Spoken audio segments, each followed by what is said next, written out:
आप लोगों का हार्दिक अभिनंदन व स्वागत है।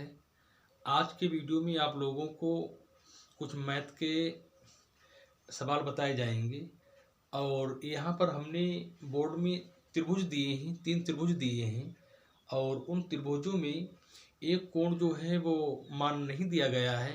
अन्य 2 कोणों के मान के अनुसार हम तीसरे कोण का मान ज्ञात करेंगे। बोर्ड की हाई स्कूल की परीक्षा में यहाँ से ऑब्जेक्टिव के रूप में या अदर बाई वन लाइन में एक सवाल बनता है, तो हम यहाँ से अभ्यास करेंगे और उम्मीद करेंगे कि आगे जो हमारी आगामी एक परीक्षा होने वाली है तो उसमें हम इसका सही सटीक जवाब दें और कम टाइम में दें।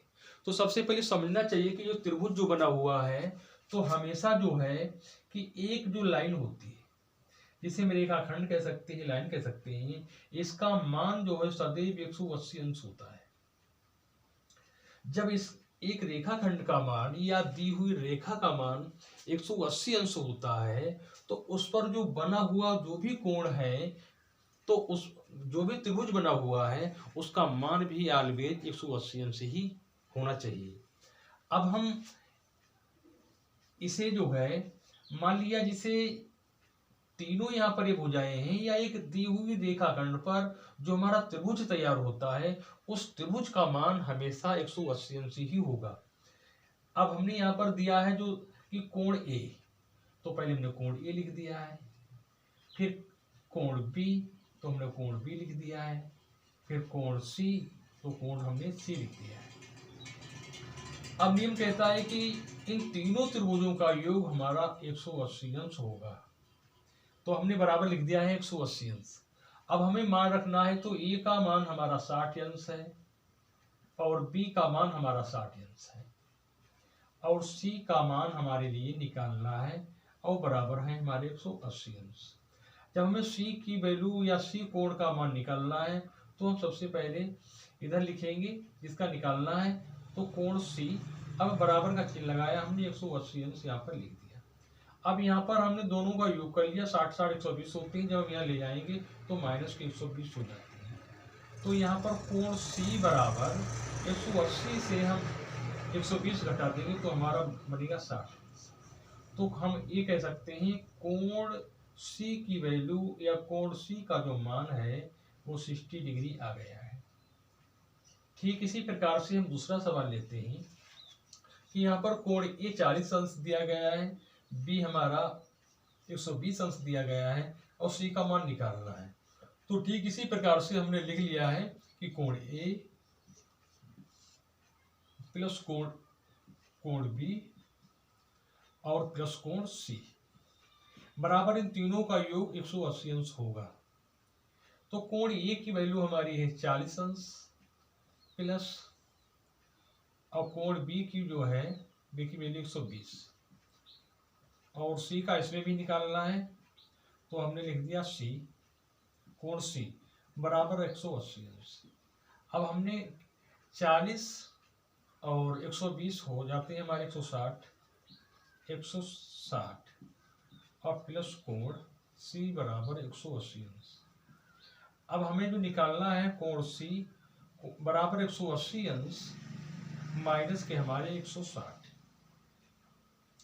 अब हमारे लिए 160, अब कोण सी बराबर, अब हमारे लिए 60, 180 से 60 घटाना तो 20 बचेगा, तो हमारा 20 डिग्री यानी 20 अंश आ गया। तो सी की जो वैल्यू है वो हमारी जो आ गई है 20 अंश।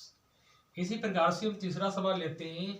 इस सवाल में आप लोग थोड़ा ध्यान दीजिए कि इसमें कोण की जो वैल्यू है यानी कोण का मान जो एक ही दिया गया है और यहाँ पर 2 पर कोण का मान नहीं दिया गया है। लेकिन हम ये समझेंगे, कुछ चीजें हमें बेसिक याद होना चाहिए कि देखो त्रिभुज जो होता है वो 2 प्रकार से होता है। एक होता है कोणों के आधार पर और दूसरा होता है भुजाओं के आधार पर। कोणों के आधार पर त्रिभुज जो होता है तो यहाँ पर कोणों के ही आधार वाला त्रिभुज दिया गया है। तो कोणों के जो आधार पर त्रिभुज होता है वो होता है न्यून कोण त्रिभुज, समकोण त्रिभुज और अधिक कोण त्रिभुज। और भुजाओं के आधार पर जो कोण होता है त्रिभुज होता है वो होता है हमारा समबाहु त्रिभुज, विषमबाहु त्रिभुज और समद्विबाहु त्रिभुज। तो भुजाओं के आधार पर जो कोण होंगे वो आपको नेक्स्ट वीडियो में बताए जाएंगे, लेकिन हम केवल अंशों के कोणों के माध्यम से जो त्रिभुज होंगे उनके बारे में समझते हैं इस वीडियो में। तो यहाँ पर जो दिया गया है, हमने बताया 3 प्रकार का होता है। तो ये हमारा यहाँ पर ये जो कोण बना हुआ है, ये कोण का चिन्ह लगा हुआ है, तो ये 90 अंश का है। तो हम ऐसे कह सकते हैं ये उपरोक्त जो त्रिभुज दिया गया है समकोण त्रिभुज की श्रेणी में आएगा या समकोण त्रिभुज है। तो हमारा जब ये समकोण त्रिभुज का मतलब ये होता है कि एक कोण उसका 90 अंश का होना चाहिए। तो ये तो 60 दिया गया है, तो एक हम इसके लिए हम 90 अंश का मान लेते हैं।